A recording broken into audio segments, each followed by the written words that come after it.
there was this one man that we kept meeting at these bus stops. His name is Bobo, and he's very large, and he's got acne all over his face, even though he's in his 50s, and he's kind of got this bulbous nose and this like piercing expression, and he was sort of terrifying. And we would talk to him, like my companion, when I first got into the mission field, she talked to him at the bus stop, and he got right up in her face and said, like, right there, and he was like, how can you possibly even say that you know anything that is true for certain? And he was just going at her just again and again. And it was, at this point I was like, can we leave? Like, this guy's freaking me out. And so then we saw him again at another bus stop, same instance, the same thing happened basically. He just started to harass us and get up in our faces. And he kind of, like, I got to where I was sort of paranoid of seeing this man at bus stops, because we saw him at bus stops all the time, like irregular numbers of times we would see this guy. Well, one time, I think 3 months into my mission, I'm serving with this sister I was with in the MTC. So we both speak equally bad Slovene. We got put together after 1 month, which was an experience, because we both spoke 1 month's worth of Slovene, and we were trying to teach this city, right? And we were standing at this bus stop, and we were just going to take a bus anywhere because we needed a tract. And we saw that man there, and I said to my sister, my companion, I said, don't talk to him, he's a crazy person. She was like, really? Because she is a very good missionary, and she talks to everybody, and she is fearless.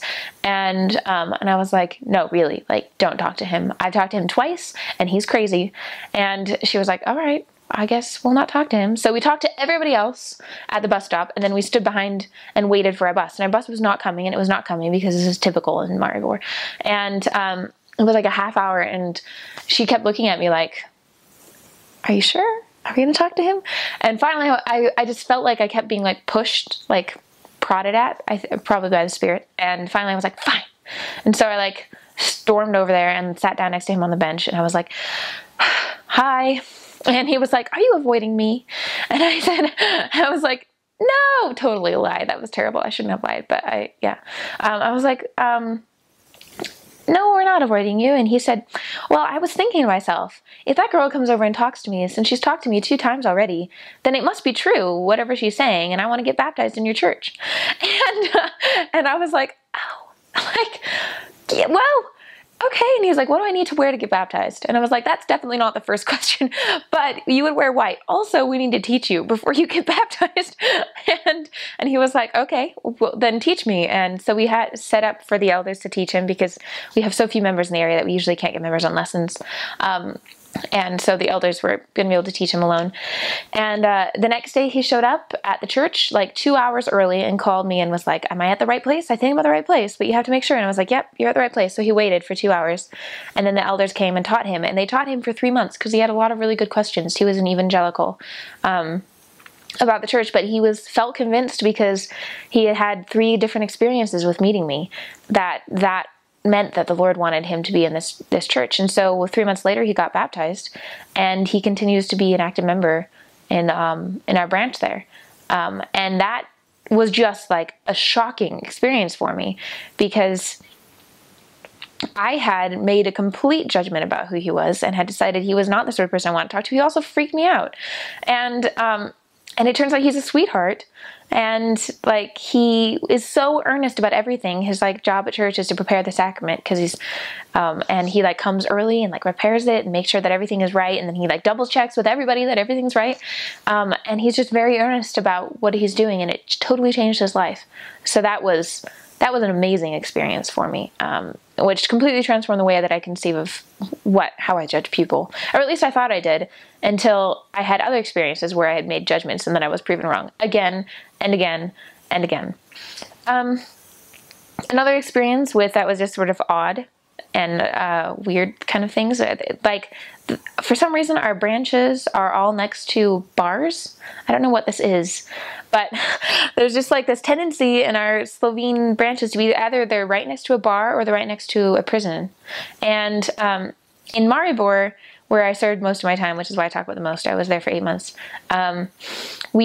like one time we were in the church and this man came and like slammed against the glass doors. And we were like, what happened? Is he okay? And then he fell over. And we like went out there and tried to help him. We thought he was like having a heart attack or something, but no, he was just so drunk. He literally was falling over, could not stand.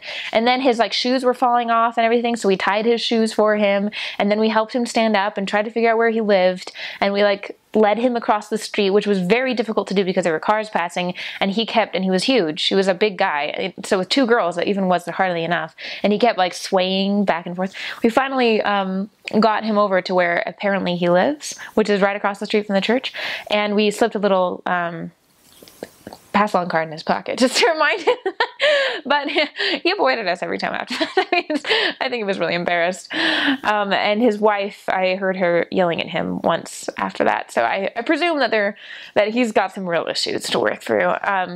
Also, one time we were walking in the middle of the winter, and this man was walking in front of us, this like homeless man. And like, after I was staring at him, I was like, what is wrong with him? There's something going on, because he was sort of staggering.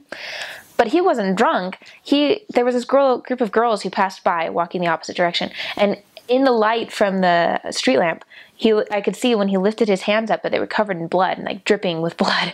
And I was like, oh my gosh, that man is covered in blood. And so my companion and I, because we're fairly reckless and stupid at times, we wanted to make sure he was okay. And so we didn't know if it was his blood or somebody else's blood, but we like hurried up to him, and we saw that his whole face was just pummeled and just pouring with blood from his nose and everything. And it was all over his jeans, and it was getting all over the snow. And so we tried to figure out how to get him to the hospital, but he like didn't want us. He was like, leave me alone. And we were like, no, we need to get you to the hospital. And so it was the most ironic thing to have these like 19-year-old girls chasing a man. He was like a homeless man covered in blood, trying to help him in the mid, like at like 9 o'clock at night, almost. It was almost time to be back in our apartment, in the dark, in the snow, in Slovenia. It was like, at that point I was like, you know what? We should probably call somebody else and have him try to get him to the hospital.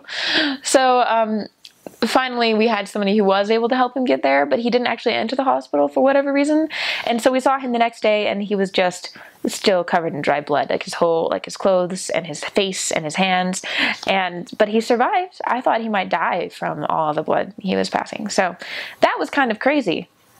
We were tracting in Belgrade, and we came across these people rifling through the trash.